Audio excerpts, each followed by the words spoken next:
If you're interested in partnering with Magical Storybook English Nanny Bedtime Stories or wanting to know more about sponsorship opportunities, then visit our website www.magical-storybook.com. You can also download free read-along books to accompany our fairy tales.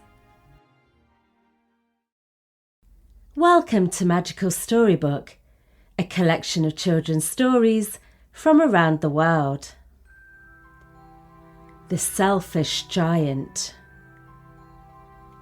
Every afternoon, as they were coming from school, the children would go and play in the giant's garden. It was a large, lovely garden with soft green grass. Here and there, over the grass, stood beautiful flowers like stars. And there were 12 peach trees that in the springtime broke out into delicate blossoms of pink and pearl, and in the autumn bore rich fruit.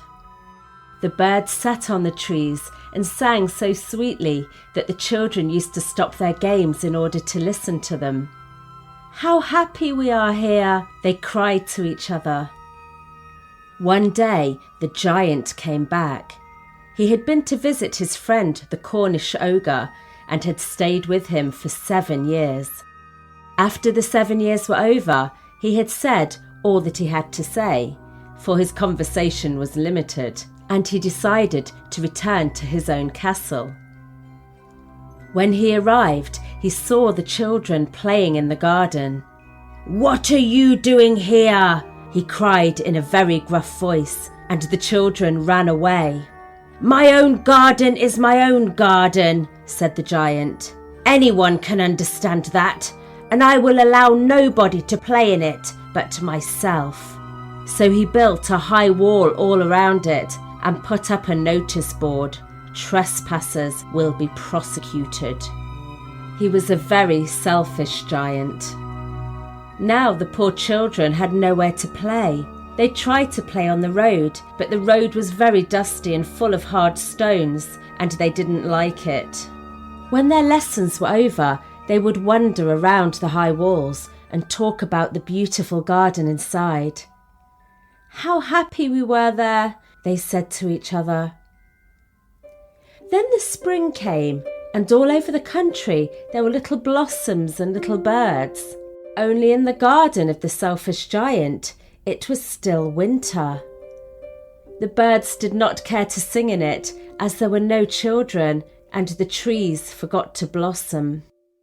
Once a beautiful flower put its head out from the grass, but when it saw the notice board, it was so sorry for the children that it slipped back into the ground again and went off to sleep. The only ones who were pleased were the snow and the frost. "Spring has forgotten this garden," they cried, "so we will live here all the year round."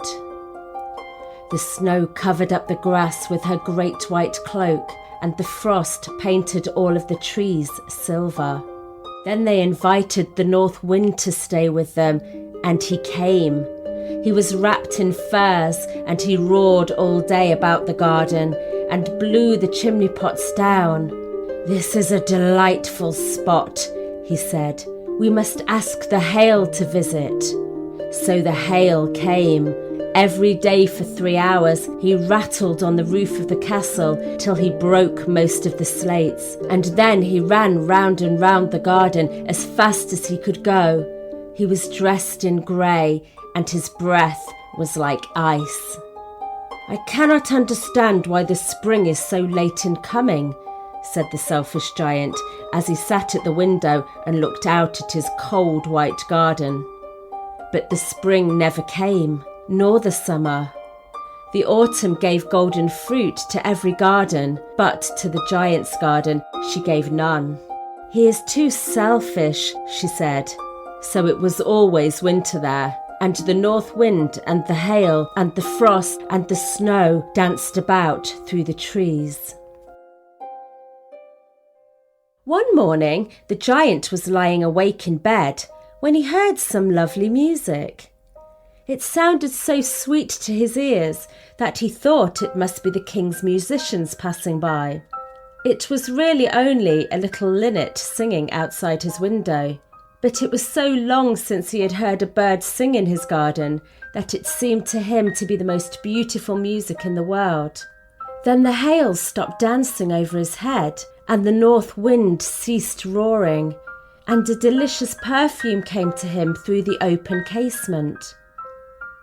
"I believe the spring has come at last," said the giant, and he jumped out of bed and looked out.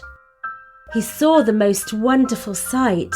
Through a little hole in the wall, the children had crept in, and they were sitting in the branches of the trees. And the trees were so glad to have the children back again that they had covered themselves with blossoms and were waving their arms gently above the children's heads. The birds were flying about and twittering with delight, and the flowers were looking up through the green grass and laughing. It was a lovely scene. Only in one corner it was still winter. It was the furthest corner of the garden, and in it was standing a little boy.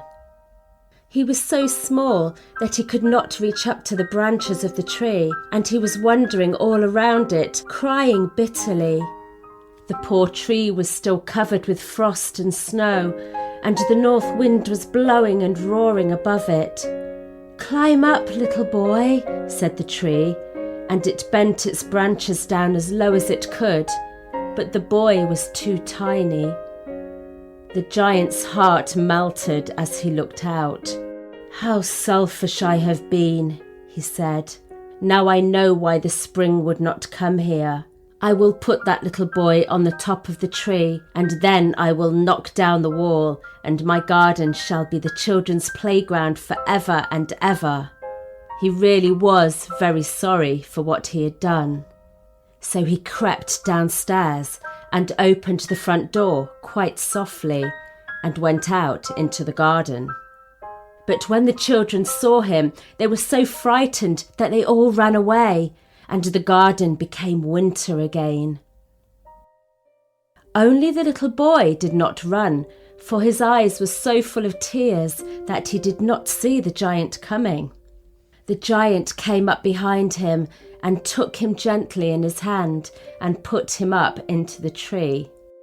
At once the tree broke into blossom, and the birds came and sang on it, and the little boy stretched out his 2 arms and flung them around the giant's neck and kissed him. And when the other children saw that the giant was no longer wicked, they came running back, and with them came the spring. "It is your garden now, little children," said the giant, and he took a great axe and knocked down the wall. And when the people were going to market at 12 o'clock, they found their children in the most beautiful garden they had ever seen. All day long they played, and in the evening they came to the giant to bid him goodbye. "But where is your little companion?" he said. "The boy I put into the tree." "We don't know," answered the children. "He has gone away." "You must tell him to be sure and come back tomorrow," said the giant. But the children said that they did not know where he lived and had never seen him before, and the giant felt very sad. Every afternoon when school was over, the children came and played with the giant, but the little boy who the giant loved was never seen again. "How I would like to see him," he used to say. Years went by, and the giant grew very old and feeble. He could no longer play, so he sat in a huge armchair and watched the children at their games and admired his garden. "I have many beautiful flowers," he said, "but the children are the most beautiful flowers of all." One winter morning, he looked out of his window as he was dressing. He did not hate the winter now, for he knew that it was merely the spring asleep and that the flowers were resting. Suddenly, he rubbed his eyes in wonder and looked. It was the most marvellous sight. In the furthest corner of the garden was a tree quite covered with lovely white blossoms. Its branches were golden and silver fruit hung down from them, and underneath it stood the little boy who he had loved. The giant ran downstairs with great joy and out into the garden. He hastened across the grass and came near to the child, But when he got close, his face grew red with anger, for on the palms of the child's hands, also on his little feet, were the prints of 2 nails. "Who has dared to wound thee?" cried the giant. "Tell me that I may take my sword and slay him." "No," answered the child. "These are the wounds of love." "Who are you?" said the giant, and a strange awe fell upon him, and he knelt before the little child. The child smiled at the giant and said to him, "You let me play once in your garden. Today you shall come with me to my garden, which is paradise." When the children ran in that afternoon, they found the giant lying dead under the tree, all covered with white blossoms.